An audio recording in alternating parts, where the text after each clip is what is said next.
Isang masama at nakakalungkot na balita para sa current 2 division and disputed champion and the Japanese monster Naoya Inoue dahil kinumpirma na ng tagapagsalita ng nasabing fighter na nagkaroon sila ng car accident sa biyahe nito pauwi mula sa isang guesting.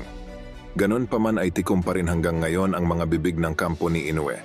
patungkol sa natamong pinsala ng nasabing fighter sa naturang aksidente.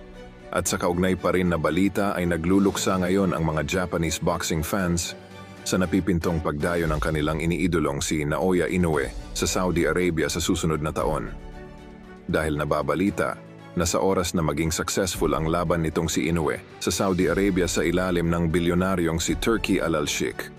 ay malabo na nilang makikita pa muli itong si Naoya Inoue na lumaban sa loob ng kanilang bansa sa Japan.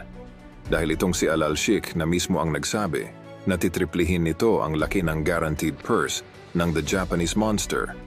kumpara sa kinikita nito tuwing sa Japan lumalaban.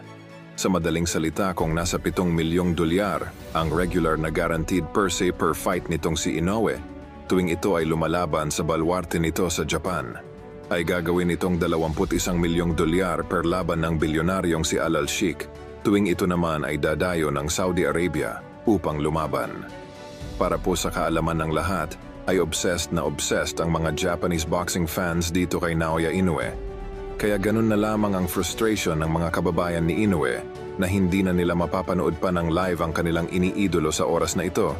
ay tuluyan ng angkinin ng Saudi Arabian billionaire Turki Al-Sheikh.